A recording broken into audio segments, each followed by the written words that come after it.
عارف جاي. والله يا أخي أغني قلبك والحقك. يلا طق.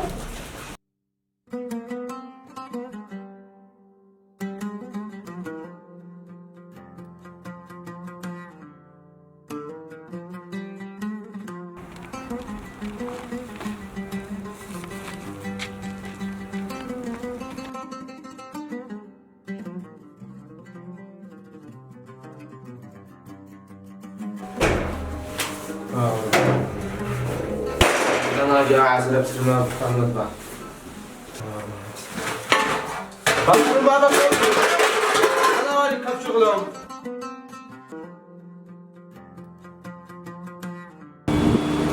يا أول تعال تعال. يلا جاي. لقمة من الخنا. يلا.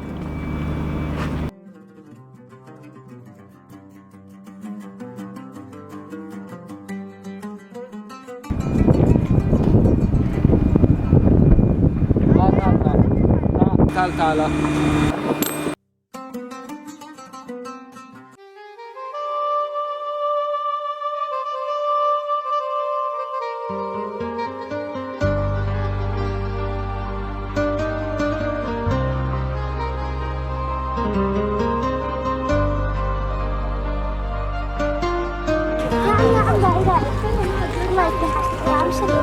كمل. موفقين إن شاء الله. شكرا.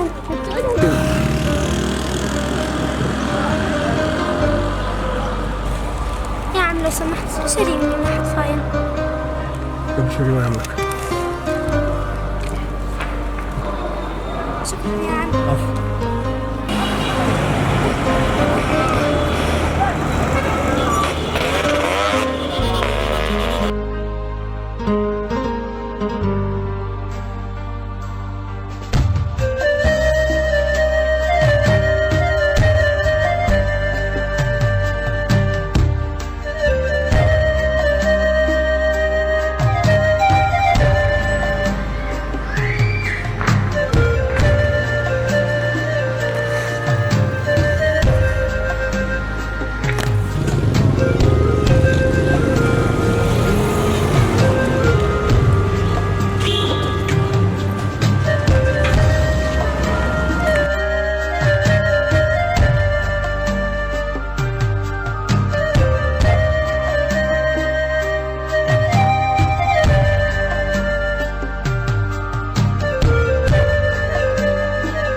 حسبنا الله ونعم الوكيل.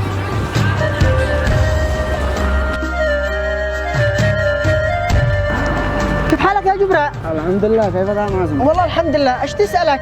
ليش كنت بتلاحق على؟ اليوم خرجوا القمامة بيتنا. ايه؟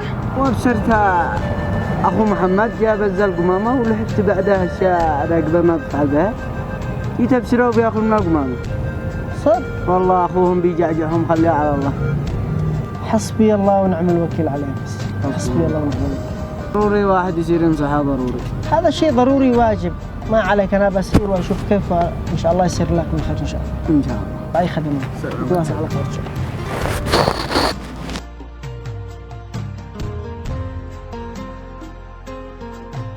يا اختي انا قد انا جاوع. يا اخي حتى انا جاوعة والله، بس انا خايف من محمد يروح البيت واحنا مش موجودين، يقول هاس ما فضلنا وما فضلش معانا.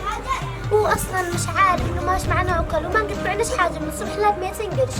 ما نتعب الحين. لا تخافي، أنا نروح ونفهم في البيت. منيح يا اخي محمد بيتفهم، وانت عارف ولا يوم ضحك معنا او حسسنا معنا الاخوه او يكون لنا سند زي ما باقي البنات باقي العيال. شوف مرحمنا بالشارع من بين الناس، يعني بدل ما يشيل الحمل علينا عادي بدينا الحمل نحن. لكن حسبي الله بس. لا تبكي، إن شاء الله يتغير ربي يهدي. خلاص تعال ان شاء الله ربي يهدي. ما واحد يقول يعني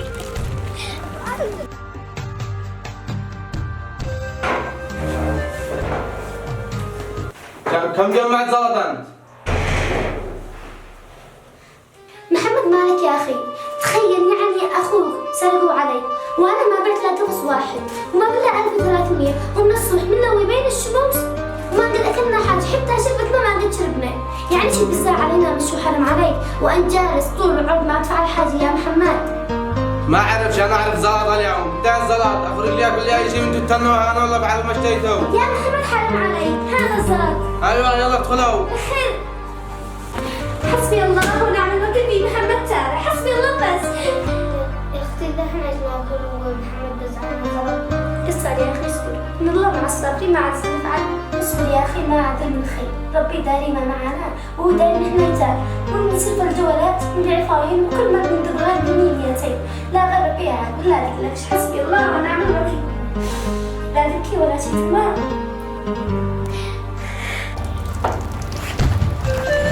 مالك يا محمد اهدى. ما دخلك مني. كيف ايش دخلك مني؟ عاد تستحي على نفسك وتقع رجال تهين وتستهزئ باخوتك. اخوتك بيصرفوا عليك وانت داخل بالبيت. شفت اشغال اخواتي الفضل هذا محتاجه. عليك من رجال راقد ومفتن في البيت واخوتك في الشارع بيتبهدلوا بدال ما تصرف عليهم انت. وين الرجوله؟ احترم نفسك ولا تغلط. احترم من قبل معرفة. وانت لو انت رجال كان اخوتك الان في البيت مصونين وانت اللي تشقى عليهم وتكون لهم سند. وين الشغل هذا؟ الشغل عمره ما كان عيب وانت لنت ناوي ما تشتغل في اي شيء. من توكل على الله ما خاف. كيف اخوتك عرفوا كيف يشتغلوا علشانك ويصرفوا عليك؟ الان انت تخرج واصرف عليهم وكون لهم سند وعون. يمكن تخجل من نفسك لكن الشغل عمره ما كان عيب. والله انك صادق. انا مقصر معاهم وغافل عنهم. بعد ما مات ابي وامي الله يرحمهم خليت الحمل كله عليهم. بس اشكرك انك وعيتني وفهمتني ان الان ان شاء الله كلهم سند باذن الله ما يتبهدل.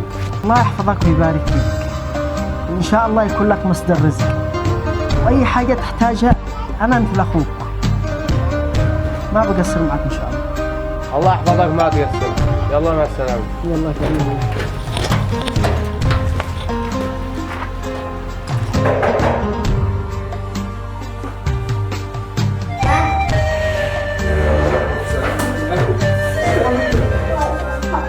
سامحني يا أختي، من اليوم ما تدخل تبهدل، وإن شاء الله من بكرة بكرة أطلب الله. تمام يا محمد الله يسامحك. المهم انك تكون سنتنا بس يكفيني. إن شاء الله كلكم سنة ولا خلي كلهم تبهدلوا إن شاء الله.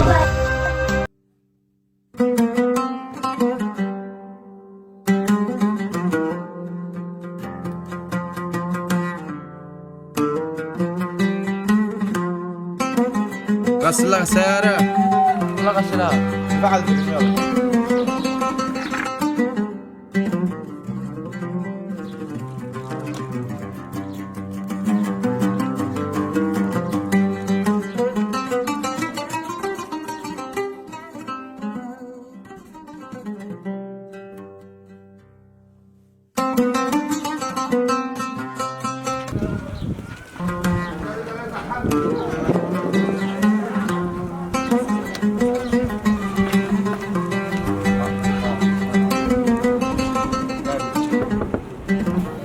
جاهز.